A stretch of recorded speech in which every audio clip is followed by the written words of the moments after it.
Почитувани, завршивме со делот предвиден за сервисни информации, секако и за прегледот на вестите за случувањата во земјата и во светот. Ви останавме должни за извештај од Центарот за управување со кризи, односно не ви останавме должни, рекоа оттаму дека нема што позначајно да соопштат. Така да продолжуваме со разговорниот дел од денешното издание на Студио 10. Прва ни е професорката Катерина Тодоровска, професор доктор Катерина Тодоровска, историчар од Институтот за национална историја. Професорке, добар ден и благодарам што прифативте поканата. Добар ден, благодарам за поканата. Подолго време не сте биле гостинка во телевизија 24. Да. Драго ни е што ве гледаме, ве да поразговараме како повод, не како повод, меѓутоа ете како еден тригер за нашиот разговор и вчерашното одбележување на 82 години од депортацијата на македонските евреи во Треблинка, во еден од најозлогласените логори на смртта на фашизмот, над 7000 евреи од земјава. Дали светот ја научи лекцијата од овие погроми што се случија и невообичаени, нечовечки случувања за 20-тиот век во тоа време? Јас ќе се фатам сега на два збора кои што вие ги изговоривте, а зад кои што јас стојам. Тоа е фашистички погром. Вие не можете да имате една идеологија, а да убивате луѓе, а таа да не ја наречете фашизам. Значи, македонските евреи, заедно со нормално и други евреи, ги имаме ние од Македонија депортирано, односно бугарските фашисти ги имаат депортирано во цифра од 7512, мислам, души, од кои што над 2000 се деца до 16 години. Имате вие при таа депортација и лица кои што биле неподвижни. Ги носеле во кревети, ги носеле во носилки. Замислете која е таа нечовештина да го направите тоа и потоа да не се извините. Значи, зборуваме сега веќе за вербално извинување. Значи, вие тие луѓе не можете да ги вратите, нели? Меѓутоа, вербалното извинување е некаква минимална сатисфакција за се она што им се случило. Ако земеме предвид дека со тоа се уништиле фамилии, цели фамилии, не семејства, фамилии, тогаш навистина мислам дека од бугарска страна најмалку што можеа да направат вчера е да му кажат, нели, така кажа и амбасадор, дека му било кажано да не се извинува или немал некаква таква сугестија да се извини на македонските евреи за тоа што го направиле бугарските фашисти.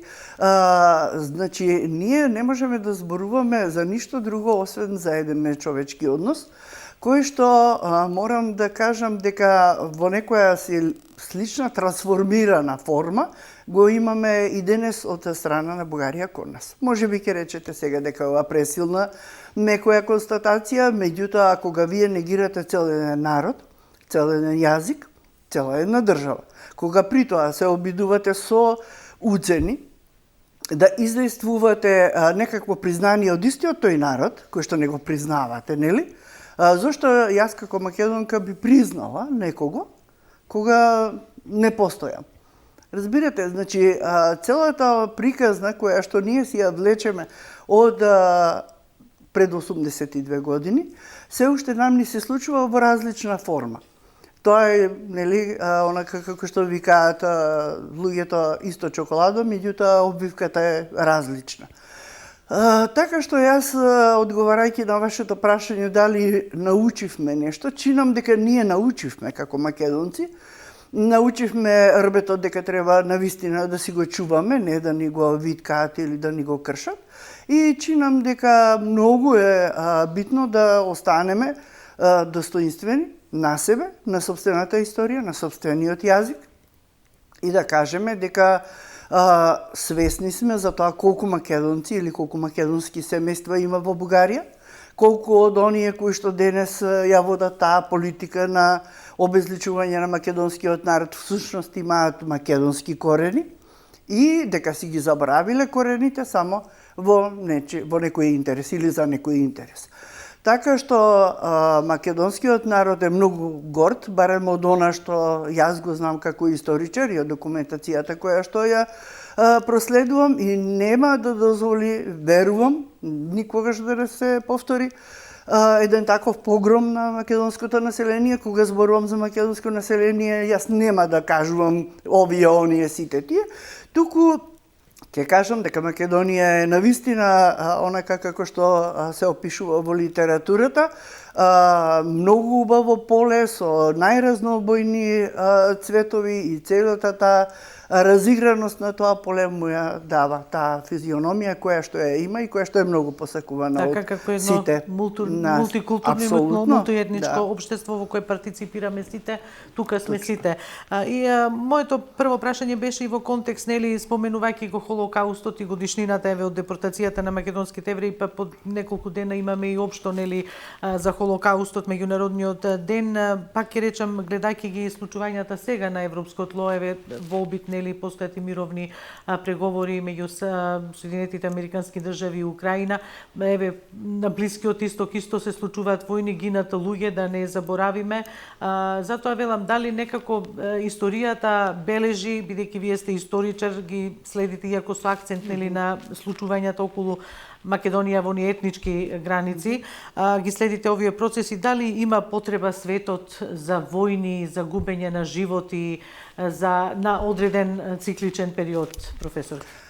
Ако го слушавте, а сигурно го слушавте, оној говор кој што беше на европската председателка, тоа беше, според мене, најголемото и најпогубното нешто кое што јас сум го чула во 21. век.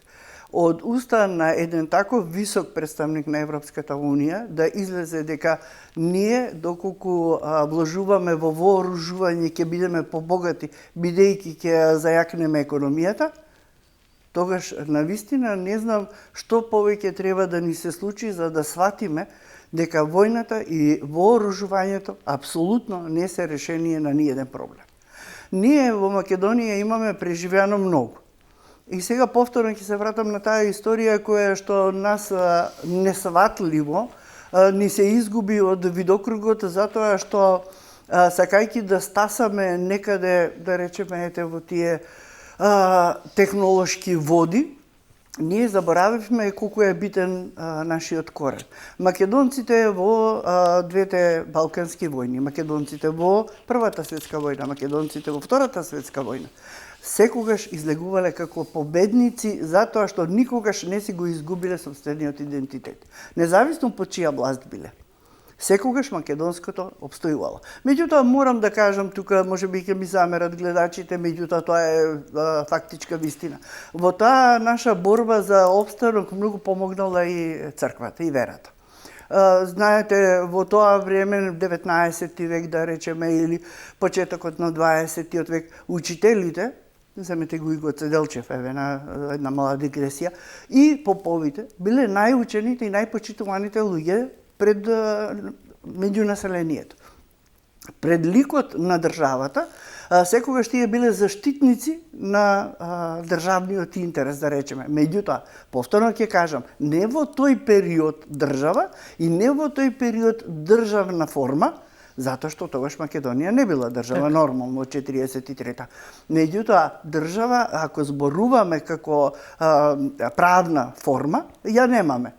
Ама затоа пак како форма на идеологија секогаш се бореле македонците за автономна држава.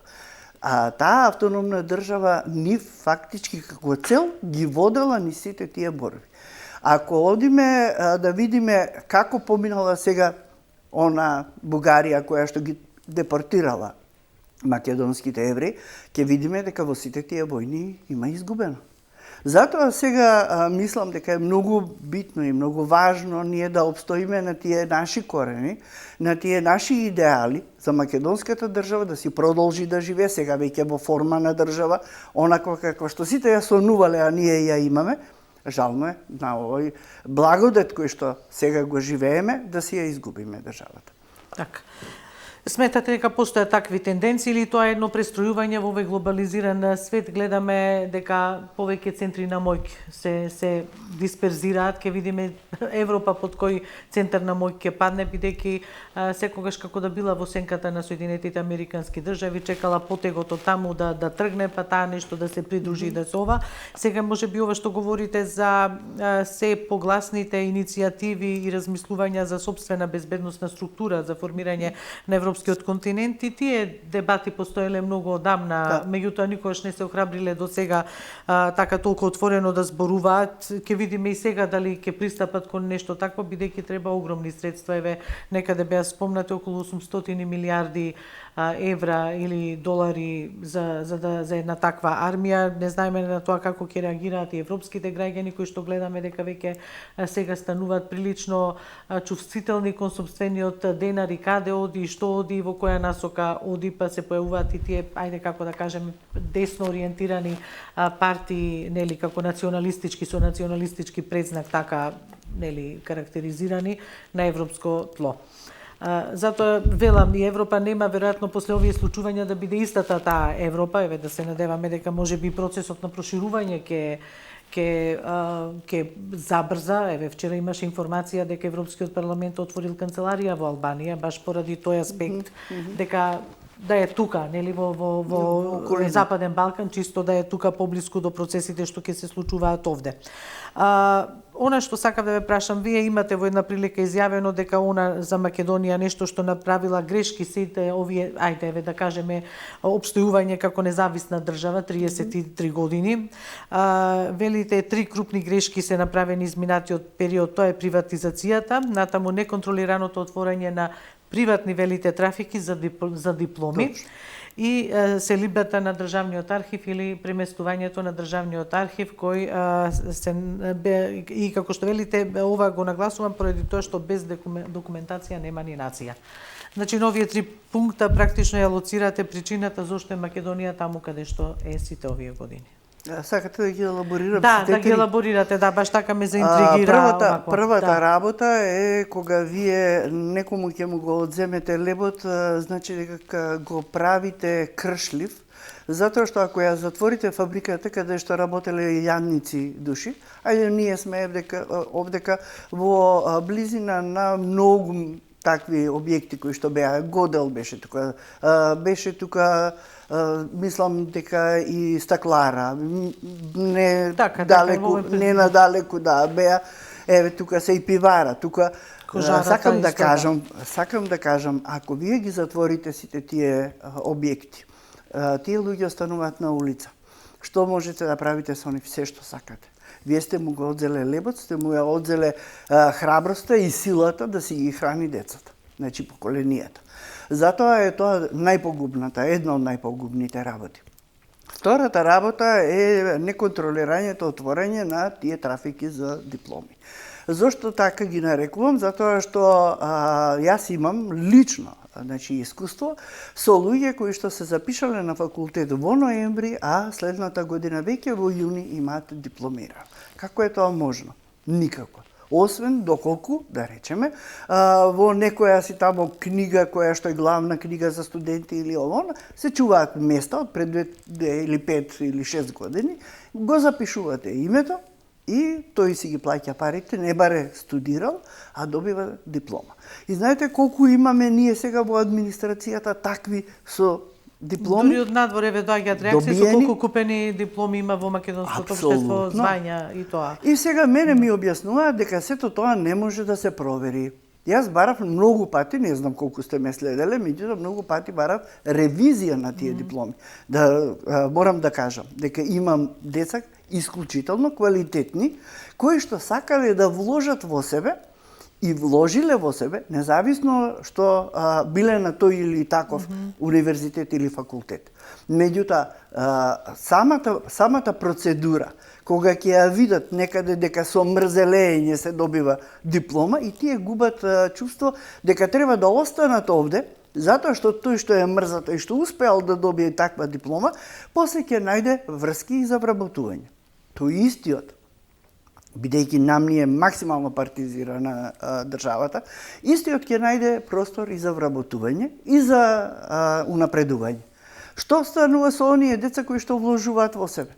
Се разочарува, заминува. Зошто заминува? Затоа што не може да трпи тортура. Деца за кои не стои некој моќен родител или нели партија или не знам некој бизнисмен моќен. Има значи луѓе кои што од Македонија не заминуваат заради економски причини, заради политички заминуваат. И затоа ние максимално треба да се избориме, не знам како ќе се избориме, да направиме една ревизија на тие трафики и да видиме која Има сега се пристапува нели 6-7 институти се затворени, да видиме дали владата ќе обстои во таа борба. Министерството за образование. Јас имам, знаете, или јавноста мислам дека знае, дека јас работам македонско-албански односи. Едно време бев многу почесто во Тирана отколку во Скопје. Доаѓањето на Еди Рама во Тирана се славеше во моментот кога затвори 30 универзитети. Во секое село имаше универзитет. И да ви кажам и таа значи анегдота постоеше кога се отвораа тие така наречени трафики за дипломи, имаше една анегдота, вика сега ни фали уште во Дојран еден факултет за пантомима. Така, значи мислам, тоа така беше во иронијата, период, точно, да. Иронијата која што ние денес ја плаќаме. Ние имаме многу неписмени луѓе во администрација и еве јас на пример гледав процентуално со Америка колку има население, колку има администрација. Нашата администрација треба да биде некаде околу 17.000 души, а не 120 или 110. 130, 140, никој не знае. Никој не знае. Да. Сакам да кажам и самата бројка на администрација ја отежнува работата, затоа што за секој административец вие треба да најдете работа. И ако јас во министерство некое порано сум модела и сум поднесувала барање долу во архива и ми се одговарало за 4 дена, сега не ми треба барање, па на барањето не знам ваква сметка, па не знам таква објаснување, па не знам ваков план, па не знам таков план. Вие значи имате потреба од сите тие хартии кои што јас ќе ви ги донесам, затоа што секоја една хартија треба да ја види посебен човек. Ние имаме превработеност, немаме ние потреба од... И процедури многу административни, мислам. Да. Така што затоа зборувам, затоа јас сум кивна или сум многу против таквиот начин на расфрлање со дипломи. Многу неквалитетен кадар, не знаат да работат, мрзи се до немајкаде, да не се лажеме, вие ќе влезете во канцеларија каде што тој што работи во канцеларијата нозете ги држи на биро. Тоа е срамно, недозволиво. И сега да одиме, значи кога веќе го решивме првиот и вториот проблем, третата работа. Архивот. Третата работа... Еве, зошто го сметате архивот и неговата селидба како една од тие битни точки или пресвртници кои што негативно влијаат врз македонското општество и неговиот развој, професор? Она што го прочитавте, без документација нема нација. Државниот архив, колку сака може да се лутат сите на ова што ќе го кажам, меѓутоа е факт и точно. Државниот архив е најважната институција во една држава. Во било која, не само во Македонија.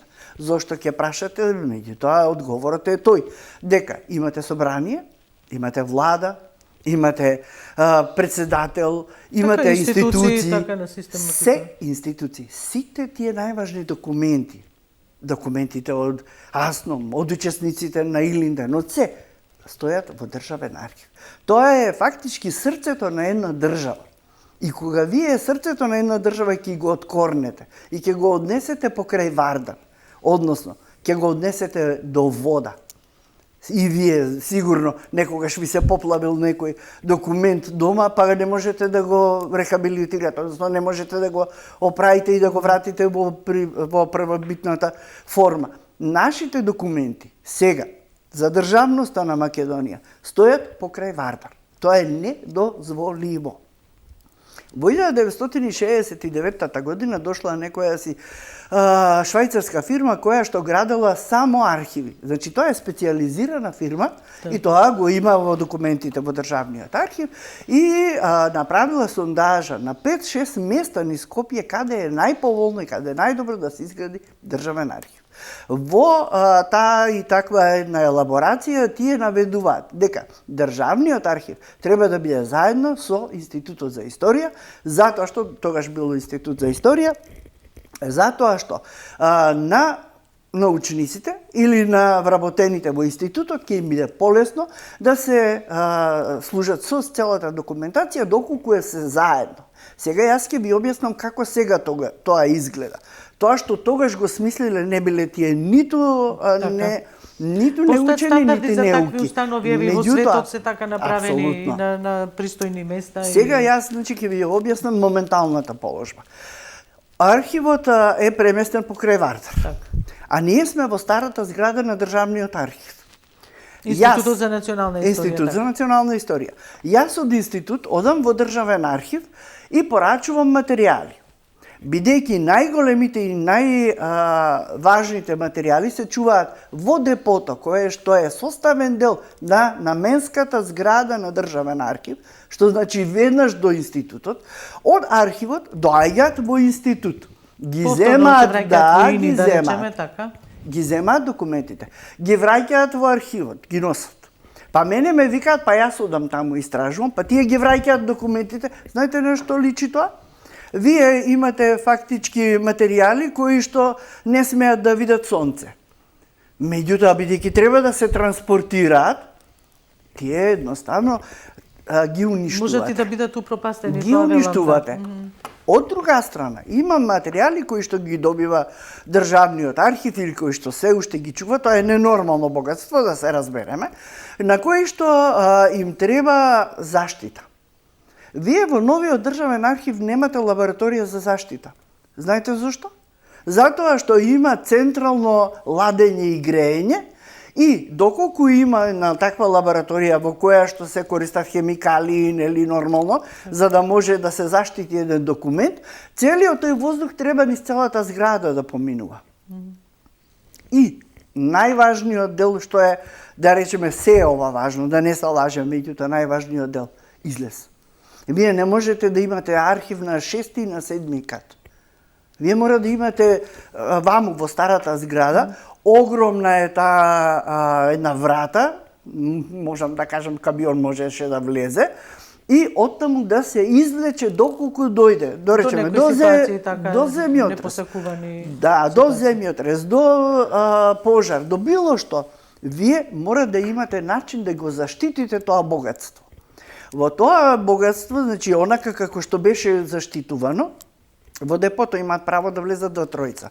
Значи, тоа и денеска се практикува, меѓутоа, таму имаше и непробојни стакла. Затоа што имаме ние документација од 12 век. Точно, можете да видите, од 12 век тоа. Можете да замислите кое богатство е таму. Па некој друг да е, не вчера, не одма. Ја не знам, првиот момент кога дојдоа на власт, јас очекував дека ќе го вратат државниот архив во старата наменска зграда, ќе повторам. Што имаме сега? Значи, одлуката на владата за иселување на тој државен архив беше 2012 година. До 2016 година воопшто никој немаше дојдено. Таму имаше само ставорци, да не се лажеме. И тие ставорци си шетаа цело време и во новата зграда кај што во се сега. старата зграда. А во старата беше празна, 2012 дојде одлуката и ги иселија, и тоа ги иселија колегите од некаде во декември. На дождовина снегови. Точно, па и процуруваше во новиот објект, знам, сме снимале. Значи, ако ние зборуваме за неодговорност и за уништување на една држава и државност, тогаш зборуваме за уништување на низината меморија. Меморијата е во државниот архив. Така и во документите, апсолутно. Ако јас ви кажам дека од 2012 кога беше испразнета, 2016 почна нешто да се работи, меѓутоа не дојдоа од јавно обвинителство за гонење на организиран криминал. Тоа беше институцијата која што требаше да дојде. И не баре нешто поправа, не е важно колку поправа, меѓутоа, тие дојдоа дури минатата година во некаде, да не лажам, септември, октомври. Што е најтрагичното? Најтрагичното е што 12 години јавното обвинителство не покажа никаков интерес за тие простори. Значи, тие имаа каде да работат, сигурно ова не им беше преку потребно па за да дојдат тука, тоа е едното. А второ, доколку навистина им беа потребни, можеа тие да одат онаму каде што го однесоа државниот архив. Значи, таа Но тоа треба да биде решено институционално. Мислам, знаете одлуката може да биде само една реченица. Државниот архив се враќа во нејзината наменска зграда. Бидејќи претходната влада, една од претходните влади донесе одлука нова зграда сосема да се гради, сигурно сте биле во тек. Меѓутоа, тоа нема ништо. Не знаеме дали новата влада каков ќе биде ставот кон нова многу важна институција. Ко говореле и други луѓе што се вработени во архивот, сега скоро ни беше и директорката, ни бил и претходниот директор и ова било секогаш повторувано како многу голем проблем, дека местото на архивот не му е каде што се сега, нели, на 6 и на 7 спрат. Дали ќе има некакво поместување од оваа моментална ситуација, не знам, не гледаме барем во пракса. Знаете како, кога ја спомнавте новата зграда, вие за да правите нова зграда, значи треба да помине по стандарди за да помине време. Да. Не ми е мене зборот дали ќе има стандарди, дали нема да има стандарди. Туку колку време ќе се изгуби на градбата, сигурно нема да ја направат за една година, веројатно. Јас верувам дека тоа би можело да се направи, меѓутоа нема да биде така лесно. Она што е многу битно, кога вие имате дом кој што е специјално граден за еден таков габаритен објект. Значи, габаритен зборувам по важност на габарит, точно. Не по... Вие не можете да си играте со него. Тоа е, државниот архив е граден со намера. Имате вие во секоја држава едно јадро. Јадрото интелектуално го прави архивот, институтот, Институт за национална историја, Институт за македонска литература, факултетите, Мано. И сега пак ќе ви речат, чекај, ама тука се и судови. Оние судови кои што се тука и овие обвинители кои што сега се кај нас, да речеме, тие беа во другата зграда во кривичен, не во кривичен, мислам во апелација. Меѓутоа, ним исто така би им било многу погодно да бидат и до обвинителството, таму покрај Вардар, и до Уставниот суд, така што само една трансформација може да се направи и да си се врати државниот архив онаму каде што му е место. Зошто? Затоа што депото не можете вие туку така да го направите. Тоа е 2 или 3 ката под земја. Не е тоа играчка да се направи. Значи, од готово направија вересија. Меѓутоа, многу е честно, многу е човечки. Вие да речете да, сгрешив. Знаете како викаат, човечки е да се сгреши, боговски е да се прости. Да. И вие како човек или како луѓе кои што сгрешиле, независно кој сгрешил, меѓутоа грешката е катастрофална, ќе кажете да, грешката е направена, ние од денес исправаме. Бидејќи секоја нова влада доаѓа да биде нешто подобро, нели? Да. Е подобро за историјата, подобро за македонската меморија, подобро за македонската држава, подобро за сета иднина која што нас ја градиме преку нашите деца, внуци, било кој. Значи, ние сето тоа им го должиме на тие генерации кои што доаѓаат по нас. Ние сме го наследиле. И не е честно ние да го злоупотребиме и да го уништиме. Професор, ќе гледам со каков жар зборувате, еве за архивот, инаку вие работите во Институтот за национална историја, но и кажавте како тоа оди за да добиете еден документ што вам ви користи за вашите истражувања и на вашите колеги, треба неколку пати да се оди, да се враќа луѓе од архивот, да носат, да враќаат и да земаат и тоа. Навистина е тешко еве да се надеваме дека сите овие апели што стигаат и теми на кои што сме зборували, сме ги отварале овие теми во јавноста од луѓе стручни што знаат тоа да го кажат и дека не му е местото на архивот таму каде што е, не од некаков каприц, туку заради заштита на таа обемна документација која што е вредна за секој едно општество, за секоја една држава, па и за нашата. Меѓутоа, можеби некој мислел во 2012 дека Македонија многу брзо ќе успее да го дигитализира тој цел материјал, па е сосема неважно нели каде тој ќе стои како во физичка форма, како да кажам, иако и тогаш треба да го имаме ние и како материјално добро, како да кажам. Знаете, кога ќе појдете во странските архиви, кога ќе влезете во странските архиви, секој архивар, односно човекот кој што нормално ви ги носи тие документи, работи со ракавици. Значи, работи со ракавици. Едно е вие да имате на, да речеме, дигитализирано, друго е да ја почувствувате, да го почувствувате она неописиво чувство кое што го нуди хартијата.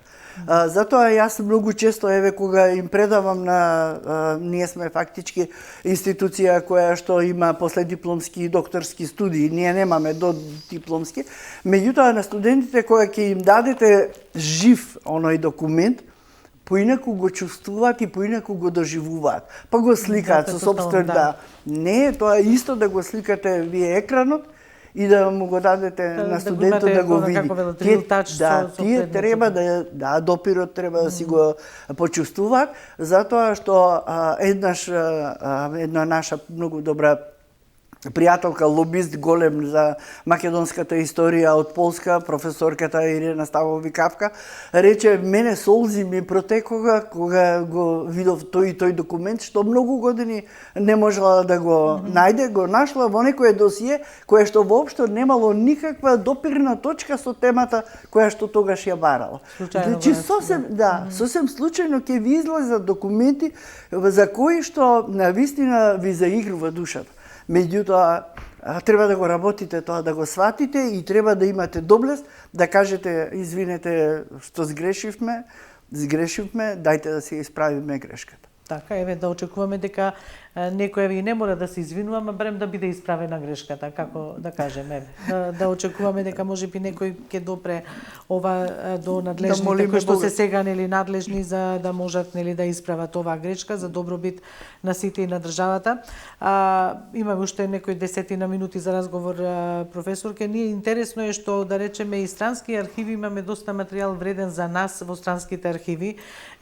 Турската архива во Истанбул секош стои на располагање и доста добар дел материјал не има вратено во земјава. Во еден разговор со Едвард Џозеф сега пред известно време дури кажа дека и во Соединетите Американски држави постои богата архива за македонските работи. Тоа сите се на располагање, што можеби ќе ни помогнат и сигурно ќе ни помогнат во даден момент и за одредено прашање поврзано и со новите како да ги кажам предизвици што ги имаме со нашиот источен сосед Бугарија на нашиот пат кон Европската унија. Професор, ке рековте дека македонско-албанските односи ги третирате доста долго. Ако од тој третман и од вашите сите насобрани сознанија за тоа како се развивале тие односи, дали моменталното македонско општество, како да кажам, соодветствува на она што сте го читале во минатото за развојот на македонско-албанските односи, меѓутоа и за овде, за соетничките албанци овде во земја? Значи, морам да кажам дека јас албанско-македонските или македонско-албанските односи ги работам од 19-тиот век, 20-тиот век и нормално дека ме интересира што се случува и сега. Она што е многу важно, сакам да кажам дека во сите борби кога се зборуваме за османското владење со Македонија, секогаш македонците и албанците си помагале. Имале заеднички непријател, а тоа била Османската империја, во која што ниту македонците, ниту албанците не смеле ниту да се школуваат како македонци и албанци на свој мајчин јазик, и кога ќе видите дека имате огромна една диаспора, иселеништво и од македонци и од албанци, да речеме, и во Истанбул, и во Софија, дури има и одредени заеднички здруженија и сите тие имаат едно единствено лого: Македонија на македонците, Албанија на албанците.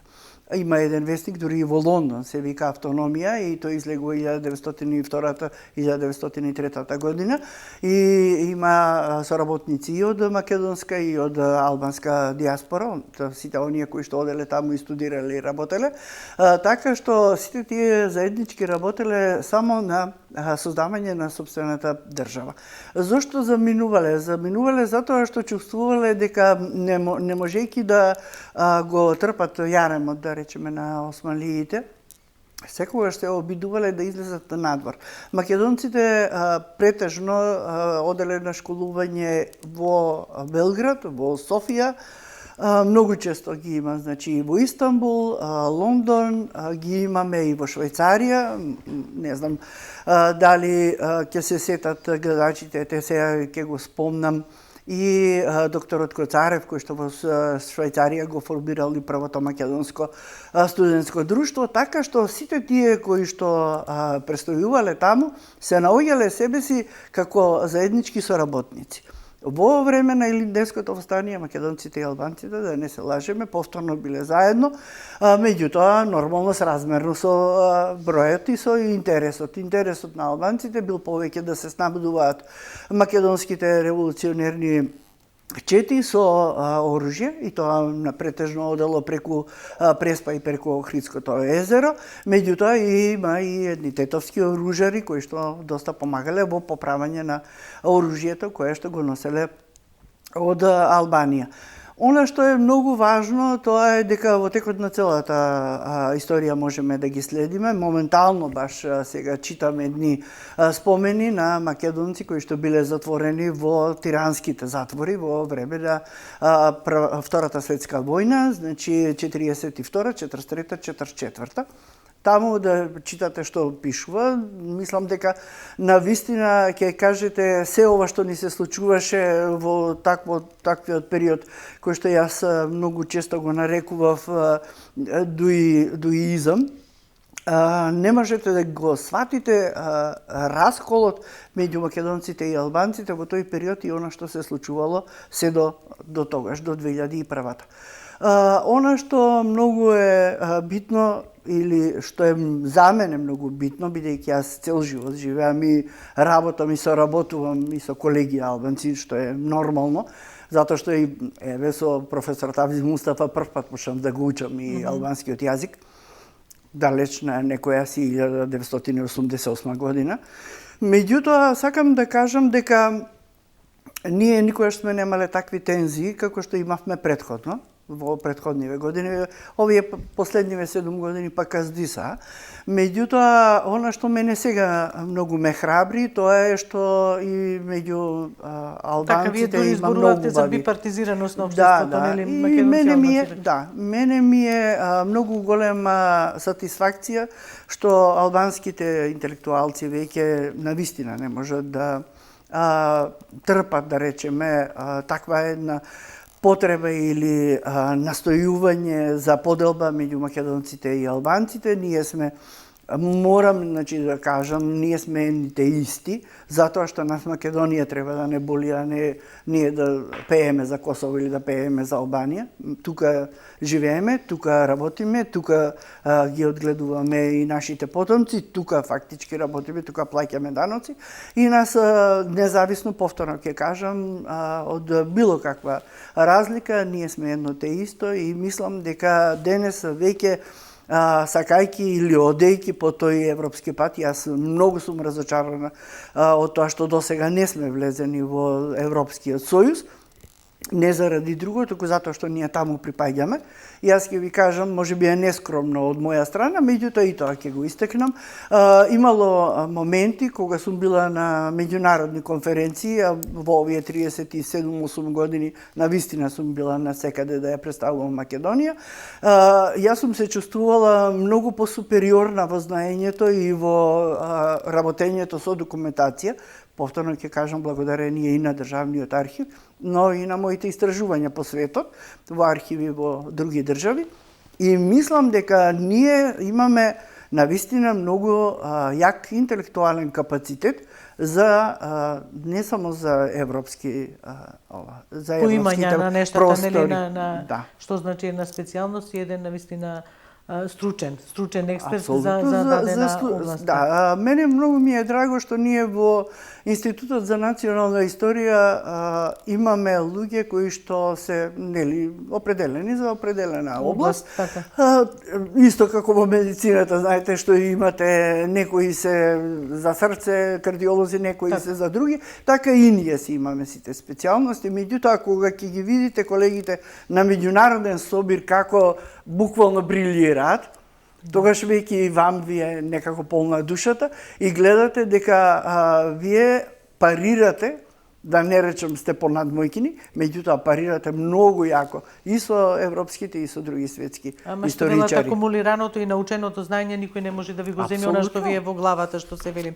Професорке, за жал тука времето истече за вашето гостување. Имаме теми со вас да зборуваме навистина многу еве искуства од вашите истражувања, да речеме по светот, за тоа колку е Македонија присутна во и другата литература и во другата документација, бидејќи доаѓале овде, поминувале како крстосница, па земал секој по нешто што му се допаѓа, но еве, дојде време кога сите се отвараат, па и враќаат дел од тие документи битни за нас или барем дозволуваат да се отиде таму и да се земе она што ни треба навистина. Ви благодарам уште еднаш Благодарам, и јас до сум следно сканата. гостување, така.